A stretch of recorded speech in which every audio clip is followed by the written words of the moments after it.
ನಮಸ್ಕಾರ ಸ್ನೇಹಿತರೆ, welcome back to A to Z Kannada news channel.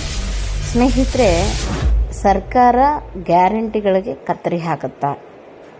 ಗ್ಯಾರಂಟಿಗಳನ್ನ ಪರಿಷ್ಕರಣೆ ಮಾಡಬೇಕಾ ಅಥವಾ ಪರಿಷ್ಕರಣೆಯ ರೂಪದಲ್ಲಿ ನಾಟಕವಾಡುತ್ತಿದೆಯಾ ರಾಜ್ಯ ಸರ್ಕಾರ? ಗ್ಯಾರಂಟಿಗಳನ್ನ ನಿಲ್ಲಿಸುತ್ತಾ?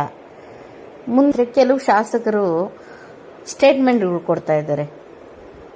ನಾವು ಈ ಗ್ಯಾರಂಟಿ ಯೋಜನೆಗಳನ್ನ ನಿಲ್ಲಿಸಬೇಕು, ನಮಗೆ ಲೋಕಸಭೆಯಲ್ಲಿ ಯಾವುದೇ ಥರವಾದ ಫಲ ಸಿಕ್ಕಿಲ್ಲ, ಯಾವುದೇ ಥರ ಲಾಭ ಆಗಿಲ್ಲ ಅಂತ.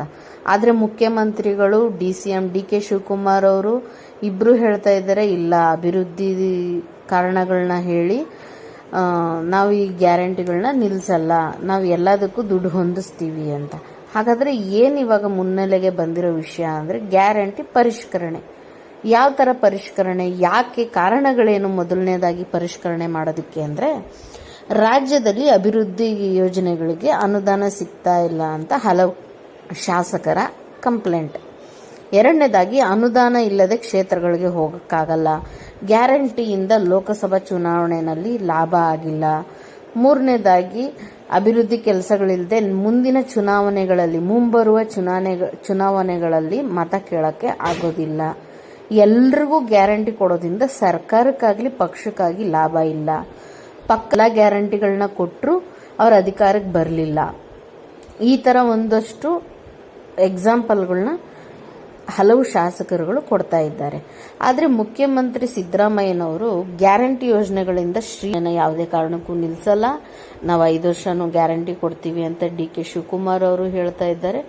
ಸೊ ಹಾಗಾದರೆ ಗ್ಯಾರಂಟಿ ಯೋಜನೆಯಲ್ಲಿ ಪರಿಷ್ಕರಣೆ ಮಾಡಿದ್ರೆ ಯಾರ್ಯಾರು ಕೊಡ್ತಾರೆ? BPL ಕಾರ್ಡ್ ಪರಿಷ್ಕರಣೆ ಅಂತ ಸಚಿವರಾದ KH ಮುನಿಯಪ್ಪ ಅವರು ಹೇಳಿದ್ದಾರೆ. ಹಾಗಂದ್ರೆ ಯಾರಿಗೆ ಕೊಡ್ತಾರೆ, ಯಾರಿಗೆ ಕೊಡಬೇಕು ಅಂತಂದ್ರೆ ಗ್ರಾಮೀಣ ಭಾಗದಲ್ಲಿ 3 ಹೆಕ್ಟೇರ್ಗಿಂತ ಕಡಿಮೆ ಇದ್ದವರು, 3 ಹೆಕ್ಟೇರ್ ಭೂಮಿಗಿಂತ ಕಡಿಮೆ ಇದ್ದವರು. ಹಾಗಾದ್ರೆ ನಗರ ಭಾಗದ ಯಾರಿಗೆ ಕೊಡಬೇಕು? ನಗರ ಭಾಗದಲ್ಲಿ 1000 ಚದುರ ಅಡಿ ಮನೆಯಲ್ಲಿ ಇದ್ದವರು ಅರ್ಹರಲ್ಲ, 1000 ಚದುರ ಅಡಿ ಒಳಗಡೆ ಇದ್ದವರು. ಹಾಗಂದ್ರೆ ಕುಟುಂಬದ ವಾರ್ಷಿಕ ಆದಾಯ 1.2 ಲಕ್ಷದ ಒಳಗಡೆ ಇರಬೇಕು. ಇನ್ಕಮ್ ಟ್ಯಾಕ್ಸ್ ಪೇ ಮಾಡ್ತಾ ಇದ್ರೆ ಅವರು ಈ ಯೋಜನೆಗೆ ಅರ್ಹರಲ್ಲ. ಹಾಗಂದ್ರೆ ಕರ್ನಾಟಕದಲ್ಲಿ ತೆರಿಗೆದಾರರು ಎಷ್ಟಿದ್ದಾರೆ? ಆದಾಯದ ತೆರಿಗೆ 42.5 ಲಕ್ಷ ಜನ 22ರಿಂದ 23ನೇ ಸಾಲಿನ ಅಂದಾಜು. GST 10 ಲಕ್ಷ ಜನ 2023 ಜುಲೈ ಗಂಟ ಪೇ ಮಾಡಿರುವಂಥ ಜನ. ಹಾಗಂದ್ರೆ ಗ್ಯಾರಂಟಿ ಯೋಜನೆಗಳಿಗೆ ದುಡ್ಡು ಹಣ ಸಾಕಾಗ್ತಾ ಇಲ್ವಾ? ಎಷ್ಟು ಖರ್ಚಾಗ್ತಾ ಇದೆ? ದುಡ್ಡು ಇಲ್ವಾ ಅಂತಂದ್ರೆ ಇದೇ ಬಜೆಟ್ 2024-25 ಬಜೆಟಲ್ಲಿ 3.71 ಲಕ್ಷ ಕೋಟಿ ಬಜೆಟ್ ಇತ್ತು. ಸಾಲ ಅದರಲ್ಲಿ 1.5 ಲಕ್ಷ ಕೋಟಿ ಸಾಲ ಮಾಡಿದ್ದಾರೆ. ರಾಜ್ಯದ ವೆಚ್ಚ 2.9 ಲಕ್ಷ ಕೋಟಿ ಆದರೆ ಬಂಡವಾಳದ ವೆಚ್ಚ 55.877 ಕೋಟಿ. ಹಂಗಂದ್ರೆ ಸಾಲ ಮರುಪಾವತಿ ಎಷ್ಟು ಮಾಡಿದ್ದಾರೆ ಅಂದರೆ 24.794 ಕೋಟಿ. ಹಂಗಂದ್ರೆ ಗ್ಯಾರಂಟಿ ಕಾರ್ಡ್ಗಳಿಗೆ ಅಂತ್ಯೋದಯ ಕಾರ್ಡ್ ಎಷ್ಟಿದೆ ಪರಿಷ್ಕರಣೆ ಮಾಡಿದ್ರೆ?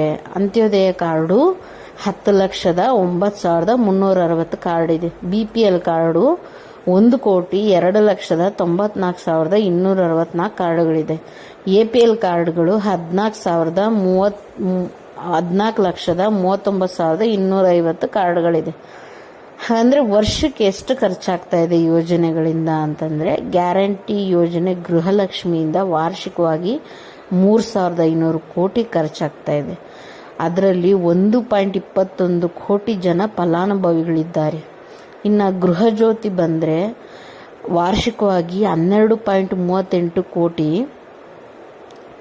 ಗೃಹ ಜ್ಯೋತಿಯ ಫಲಾನುಭವಿಗಳು ವಾರ್ಷಿಕವಾಗಿ 12.38 ಕೋಟಿ ಆದರೆ ಅನ್ನಭಾಗ್ಯ ವೆಚ್ಚ 10,000 ಕೋಟಿ, ಅದರಲ್ಲಿ ಫಲಾನುಭವಿಗಳು 4.3 ಕೋಟಿ. ಶಕ್ತಿ ಯೋಜನೆ ವೆಚ್ಚ 3,500 ಕೋಟಿ ಆದರೆ ಇದುವರೆಗೂ 225 ಕೋಟಿ ಬಾರಿ ಮಹಿಳೆಯರ ಟ್ರಿಪ್ ಅಂದರೆ ಓಡಾಟ ಆಗಿದೆ. ಇಷ್ಟು ಇದಾದರೆ ಯುವ ನಿಧಿ ತಿಂಗಳಿಗೆ 3,000 ನಿರುದ್ಯೋಗಿಗಳಿಗೆ. ಸೊ ಅವ್ರದ್ದು ಏನು ಅಂತಂದರೆ ಮಾಸಿಕವಾಗಿ 3,000 ರೂಪಾಯಿ ಕೊಟ್ಟರೆ ವಾರ್ಷಿಕವಾಗಿ 1200 ಕೋಟಿ ಆಗುತ್ತೆ. ಇನ್ನು ಗ್ಯಾರಂಟಿ ಗೃಹ ಜ್ಯೋತಿಯ 1.29 ಕೋಟಿ ಕುಟುಂಬಗಳು ಶೂನ್ಯ ಬಿಲ್ ಪೇ ಮಾಡಿದ್ದಾವೆ.